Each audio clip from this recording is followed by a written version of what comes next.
Hello everyone, welcome back to the channel Global Conflict News. Please subscribe and like my videos. Today we're going to dive deep into a bold and dramatic development in the war between Ukraine and Russia, the attack by Ukraine on Moscow's towers that resulted in a fire at Moscow towers, illustrating a daring escalation in the conflict. We'll explore it in detail, the exterior, so to speak, the public, visible side of the strike, what happened, where and how, the interior, the deeper context, motivations, implications, and what this means behind the scenes, performance, how the operation was carried out, its effectiveness and limitations, safety features, risks, protective measures, and how both sides are responding, unique selling points, why this particular strike matters, how it stands out, price, the cost, in human, strategic, reputational, and material terms, and then a conclusion summarizing the big picture and what to look for next. Let's start with the exterior. In recent weeks, reports have emerged that Ukrainian forces launched a strike on towers in Moscow specifically. There was an incident reported near or at the complex known as Moscow Towers, a high-rise complex in the Russian capital, where fires broke out after an attack. The strike marks one of the more visible cross-border acts of war by Ukraine into the heart of Russia. According to reports, a drone attack, or a mix of drones/sabotage, caused flames to erupt in or around the tower complex, which forced emergency services to respond and triggered major attention in Russian media and social networks. Videos circulating online showed black smoke rising from the complex, emergency crews on the scene, and disruption in the area. This kind of visible impact in a prominent location inside Moscow sends a clear symbolic message that Ukraine is capable of reaching deep into Russia's territory. The exterior of the event, the towers burning, the public disruption, the urban landmark impacted, provides a dramatic spectacle, a ripping of the frontline war into the backyard of Moscow. Even if the tangible material damage may be limited compared to battlefield devastation elsewhere, the psychological and symbolic weight is substantial. The fact that emergency services in the heart of the Russian capital were mobilized, that a prominent tower complex suffered fire damage, that media and social networks captured it and distributed it widely all contribute to the exterior story. Bold, visible, high profile. This is not a minor skirmish in a remote border area. It is a high-visibility strike inside Russia's major city. In that sense, it elevates the conflict dynamic, from Ukraine defending and striking near its territory, to taking action inside Moscow City. Such an act escalates the war tempo and signals to Russian leadership, Russian public, and the world that Ukraine may be shifting its strategic calculus. It also triggers public security concerns in Moscow. If towers burning in central Moscow become possible, that challenges assumptions of Russian domestic safety and deterrence. That is the exterior view, the spectacle, the visible strike, the fire, the towers, the message. Now moving into the interior. Here we go deep into the background, motivations, strategic context, and implications of this strike. First, why would Ukraine carry out such an operation? Ukraine's war strategy has evolved over the years. Initially, after Russia's full-scale invasion in 2022, Ukraine focused on resisting, defending its territory, receiving international support, reclaiming land. Over time, Ukraine has also sought to hit back at Russian infrastructure, supply lines, energy facilities, sometimes even at targets inside Russia. The idea of striking inside Russia is not entirely new. There have been documented attacks by Ukrainian drones and missiles into Russian border regions, industrial and energy targets. However, a strike in Moscow proper, in a high-profile urban complex, shifts the domain of action significantly. So one interior element is, Ukraine may be recalibrating its deterrence posture, signaling that it can retaliate, can impose costs deep inside Russia, thus aiming to shift Russian calculations. Another interior aspect, the strike may reflect frustration with the war's status quo. Ukraine may feel that relying purely on defense and reclaiming territory is insufficient. The war has stagnated in many areas, and Ukrainian leadership may feel the need to show initiative, escalate, or break the stalemate. The operation could serve both a military strategic purpose, distract, force Russian air defense assets, degrade morale, and a political one, galvanize domestic support, show allies that Ukraine remains capable and daring. A third interior layer, Russian domestic implications. Moscow is seen as the safe zone inside Russia, a zone often assumed insulated from the war's direct effects. A strike there punctures that illusion. It raises doubts among the Russian public, potentially undermines the sense of security, and may impose political pressure on Russian leadership. If key towers burn inside Moscow, what else might be vulnerable? Fourth, the interior also includes risk calculation.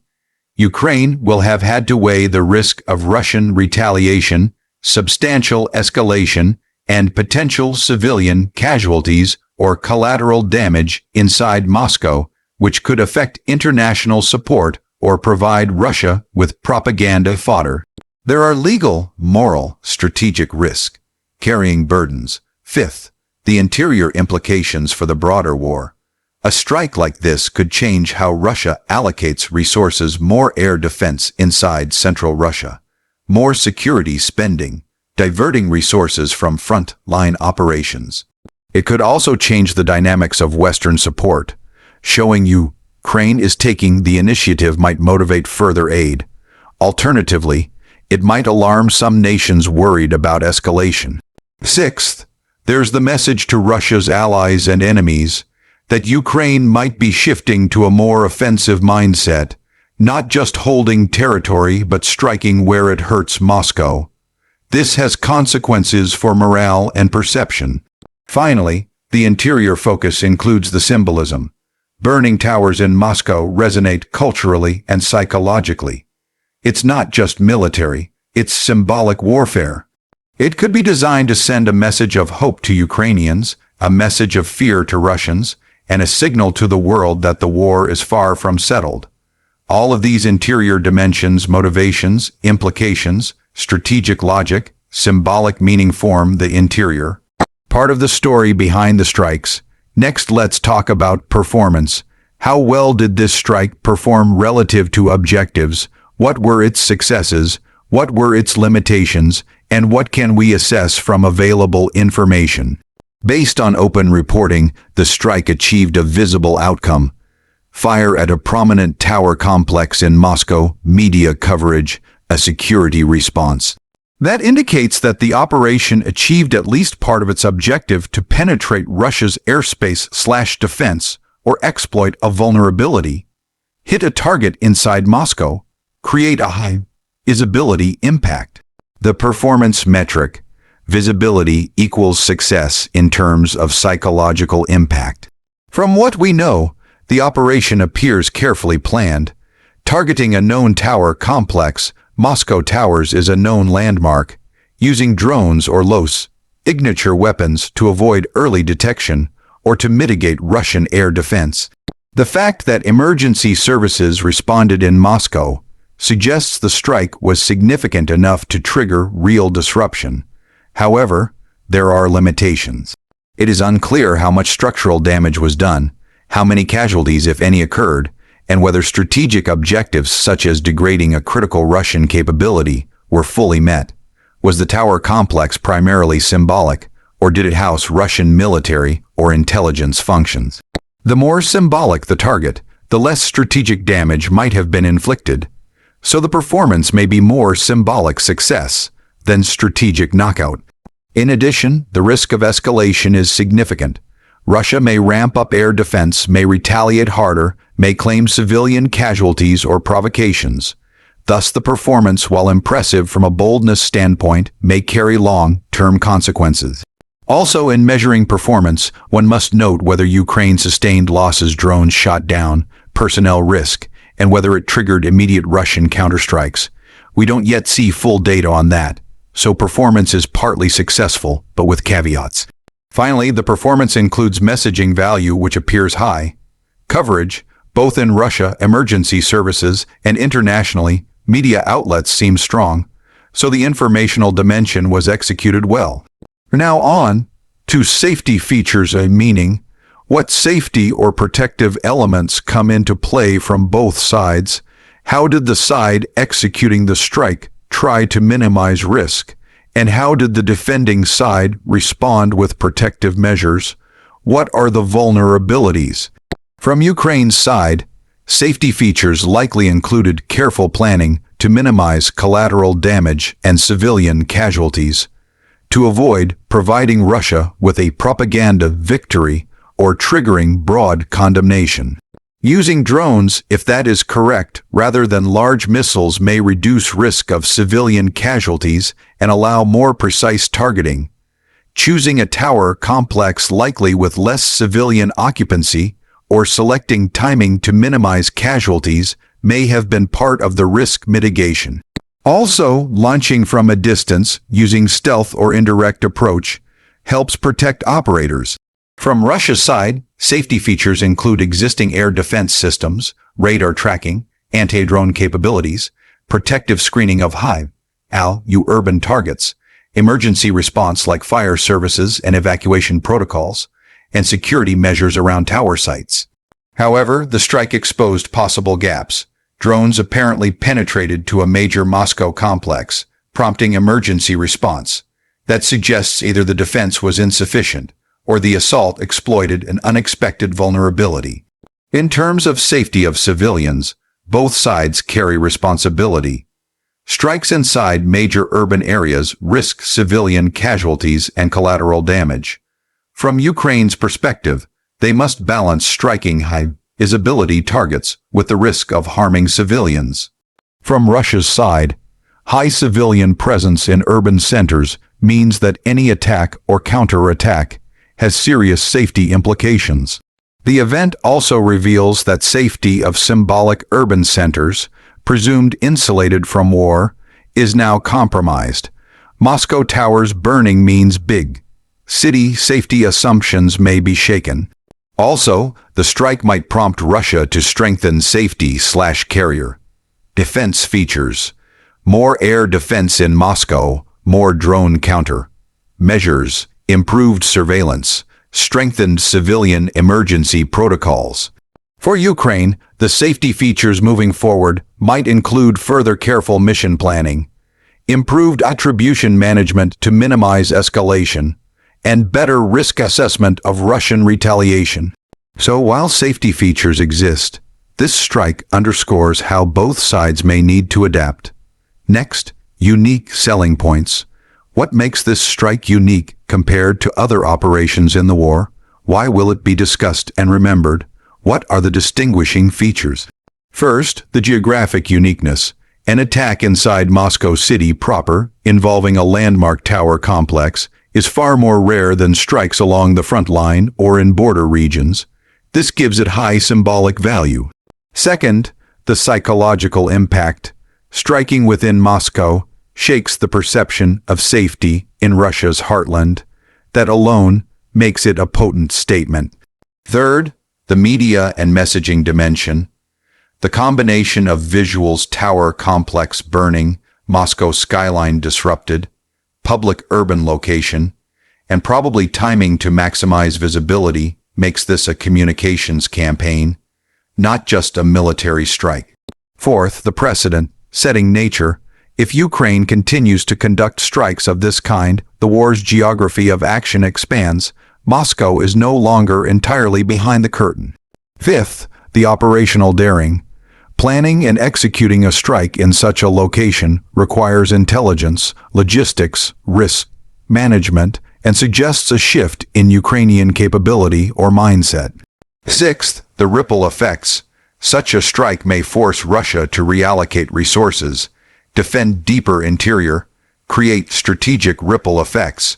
So the unique selling points are boldness, visibility, strategic messaging, expansion of zone of combat, and psychological disruption. Now we come to price. What are the costs involved in this strike? both for Ukraine and for Russia, not just materially but strategically, politically, morally. For Ukraine, the price includes the risk of escalation. If Russia chooses to retaliate hard, Ukraine may face increased Russian strikes, possibly renewed air raids or missile attacks on Ukrainian cities. The cost of provoking an escalated Russian response is high. There's a potential diplomatic cost. Some of Ukraine's allies may be wary of strikes inside Russia, worried about widening the war or entangling commitments. There is also the resource cost. Drones, planning time, intelligence, logistics, all represent investment. There is a reputational cost. If civilian casualties or significant collateral damage occur, Ukraine could suffer loss of international legitimacy or give Russia propaganda ammunition. For Russia, the price includes the damage to its own perception of control and safety. The cost of publicly visible strikes inside Moscow undermines internal confidence, national morale, and the narrative of Russian invulnerability. Russia may also face increased domestic political cost and have to spend more on air defense, urban safety, which is expensive. Furthermore, the cost in international perception. If Russia cannot defend its capital against drones/strikes, it may impact perceptions of Russian strength or deterrence. On both sides, there is the broader war cost. Adding another layer of escalation risks entering phases of the war with higher stakes and potentially less controllable outcomes. The price also includes human cost. Even if casualties are not widely reported, fires in tower complexes create risk to residents, service workers, emergency responders. Human cost may manifest later. So while the strike may have succeeded in its goals, the price is very real. Finally, the conclusion, bringing all this together, what does this strike mean? Where do we go from here? And what should we watch? The event of Ukraine striking a tower complex in Moscow is a watershed in the war. It brings the battlefield into the symbolic heart of Russia. It signals that Ukraine is not merely on the defensive, but may be willing to expand the zone of conflict, project power, and challenge Russian interior security. This has major implications. Russia will have to rethink its domestic defense, allocate more resources to interior security, potentially reducing front-line strength or increasing strain. The psychological impact on the Russian public is significant. If protective walls around the capital are penetrated, then the sense of security cracks. On Ukraine's side, the strike boosts morale, demonstrates capability, and may strengthen its hand in diplomacy and support seeking. However, the war is now in a more dangerous phase. The risk of escalation increases. Every high-profile strike carries the potential of a large-scale response. International actors will need to weigh the implications. Is this an appropriate escalation? Will it provoke a broader Russian retaliation or even draw in other powers? In the immediate future, watch for how Russia responds. Will we see increased air defense around Moscow, more drone shoot-downs, more internal security measures? Will Russia hit back inside Ukraine or attempt cross-border strikes? Also watch for how Ukraine uses this moment. Will they conduct further strikes inside Russia, or will this remain a symbolic one?